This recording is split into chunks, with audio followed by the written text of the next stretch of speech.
అమరావతి వైకాపా అధ్యక్షుడు జగన్ హత్య రాజకీయాలు చేశారని ఏపీ కాంగ్రెస్ అధ్యక్షురాలు వైఎస్ షర్మిల విమర్శించారు. సొంత చెల్లెలకు ఆయన వెన్నుపోటు పొడిచారని ఆరోపించారు. వివేక హంతకులతో జగన్ తిరుగుతున్నారు. బాబాయి హత్యపై ఢిల్లీలో ధర్నా ఎందుకు చేయలేదు? అసెంబ్లీలో ఉండకుండా ఏం చేస్తారు? వినుకొండ హత్య వ్యక్తిగతంగా జరిగింది. అది రాజకీయ హత్య కాదు. రాష్ట్రానికి ప్రత్యేక హోదా తీసుకొచ్చే బాధ్యతను సీఎం చంద్రబాబు తీసుకోవాలి. వర్షాలతో నష్టపోయిన రైతులకు ప్రభుత్వం పరిహారం అందించాలి అని షర్మిల కోరారు. అయితే ఏమి, ఏజెన్సీ ప్రాంతం అయితేనేమి, ఇలా అన్నీ దాదాపుగా మునిగిపోయాయి. లక్షల ఎకరాలలో పంట నష్టం జరిగింది. వేల కోట్ల ఆస్తి నష్టం కూడా జరిగింది. అసలే మన రాష్ట్రంలో రైతాంగం మొత్తం చితికిపోయి ఉన్న పరిస్థితి. చితికిపోయి ఉన్న రైతుల మీద మళ్ళీ పిడుగుపడ్డట్టు అయ్యింది. ఆంధ్ర రాష్ట్రంలో రైతులకు విలువ లేదు, పండించిన పంటకి గిట్టుబాటు ధర లేదు. గత 5 సంవత్సరాలుగా రైతులు వైసీపీ సర్కార్లో జగన్మోహన్ రెడ్డి గారు చేసిన నిర్లక్ష్యంలో ఎంత చితికిపోయి ఉన్నారో అందరం చూసాం. రాజశేఖర్ రెడ్డి గారు ముఖ్యమంత్రిగా 5 సంవత్సరాలే ఉన్నా 5 సంవత్సరాలలో రైతుకు పెద్దపీట వేశాడు, రైతుల్ని ఆదుకున్నాడు, రైతులకు రుణమాఫీ చేశాడు. ఎన్నో పథకాలు రైతుల కోసమే చేసిన వ్యక్తి, రైతు పక్షపాతిగా నిలిచిన వ్యక్తి రాజశేఖర్ రెడ్డి గారు. కనీసం రాజశేఖర్ రెడ్డి గారు మొదలుపెట్టిన జలయజ్ఞం కూడా జగన్మోహన్ రెడ్డి గారు అధికారంలోకి వచ్చిన 6 నెలలకే పూర్తి చేస్తామని చెప్పి కూడా విస్మరించాడు. ఒక జలయజ్ఞంలో కొత్త ప్రాజెక్టులు కట్టడం కాదు కదా, అసలు ఉన్న ప్రాజెక్టులను కూడా కనీసం మెయింటెనెన్స్, కనీసం రిపేర్స్ కూడా చేయకపోతే ఎన్నో ప్రాజెక్టులలో గేట్లు ఊడి కూడా నదులలో తేలడం మేము చూసాం. అయినా సిగ్గనిపించలేదేమో. రైతుల కోసం 3,000 కోట్లతో ధర స్థిరీకరణ నిధి ఏర్పాటు చేస్తామని చెప్పారు. 1 సంవత్సరం కూడా పక్కన పెట్టలేదు. 4,000 కోట్లతో రైతులు పంట నష్టపోతే నష్టపరిహారం కింద పక్కన పెడతామన్నారు. 1 సంవత్సరం కూడా పెట్టలేదు.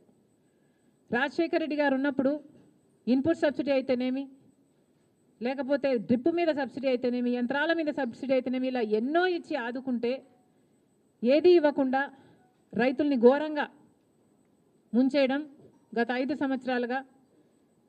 రైతన్నవాడు అసలు ఆంధ్ర రాష్ట్రంలో అప్పే లేని రైతన్నవాడు లేకుండా మిగలకుండా పోయాడు. ఇంత చితికిపోయి ఉన్న రైతుల మీద ఈరోజు మళ్ళీ ఈ వర్షాల భారం. మరి రైతన్నవాడు ఏం చేయాలి? రైతులు ఎలా బతకాలి? ఇప్పుడు ముఖ్యమంత్రిగా చంద్రబాబు గారు ఉన్నారు. కూటమి సర్కార్ అధికారంలో ఉంది. మరి ఇప్పుడు కూడా రైతుల్ని ఆదుకోకపోతే ఆంధ్ర రాష్ట్రంలో అసలు రైతులే మిగలరు. ఇప్పటికే ఒకరోజే 10 సెంటీమీటర్లకు పైగా వర్షాన్ని ఎదుర్కొన్న ప్రాంతాలు ఎన్నో ఉన్నాయి. అసలు చాలా మటుకు రైతులు మళ్ళీ పంట వేసుకోలేని పరిస్థితిలో కూడా ఉన్నారు. అంటే మట్టి పుడుకుపోయి, అంటే వేసిన పంట నష్టపోవడం ఒక ఎత్తైతే, మళ్ళీ ఈ వర్షాలు అయిపోయిన తర్వాత పంట వేసుకోలేని పరిస్థితులు కూడా ఎంతోమంది రైతులు ఎదుర్కొంటున్నారు. మరి ఇలాంటి వాళ్ళ పరిస్థితి ఏమిటి? మళ్ళీ చెప్తున్నాం, కూటమి సర్కార్ అధికారంలో ఉంది. చంద్రబాబు గారు ముఖ్యమంత్రిగా ఉన్నారు. ముఖ్యమంత్రిగా ఉన్న చంద్రబాబు గారు మన రైతుల గురించి, వాళ్ళ పరిస్థితిని గురించి ఆలోచించాల్సిన అవసరం ఉంది. రైతులను ఆదుకోవాల్సిన అవసరం ఉంది. కూటమి సర్కారు అధికారంలో ఉంది, అయినా కూడా బీజేపీ వైఖరి మన పట్ల ఎలా ఉందో ఒకసారి ఆలోచన చేయండి. నేషనల్ డిజాస్టర్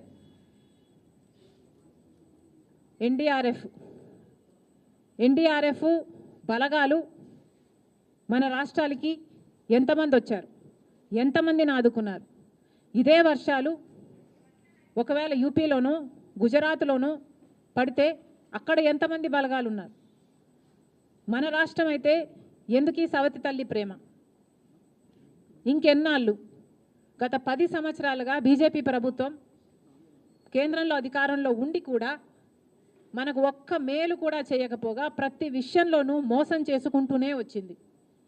మరి అలాంటి బీజేపీతో చంద్రబాబు గారు కూటమి కట్టారు. ఆ కూటమి ఇప్పుడు అధికారంలో ఉంది. మరి ఇప్పుడైనా మన రైతుల్ని ఆదుకోకపోతే మన రైతులు నిజంగానే చితికిపోతారు. దయచేసి చంద్రబాబు గారు దీన్ని ఒక మామూలు వర్షంగానో వర్షాకాలం వర్షంగానో చూడకుండా రాష్ట్ర విపత్తుగా దీన్ని పరిగణలోకి తీసుకొని ప్రతి రైతుకి ఏం కాంపెన్సేషన్ ఇస్తారు, ఎంతమంది రైతులు నష్టపోయారు, ఎన్ని ఎకరాలలో పంట నష్టం జరిగింది, ఎన్ని వేల కోట్ల ఆస్తి నష్టం జరిగింది, ఇవన్నీ వెంటనే లెక్కలు వేసి రైతులను ఆదుకోవాల్సిన అవసరం చంద్రబాబు గారికి ఉంది. చంద్రబాబు గారు పక్క రాష్ట్రంలో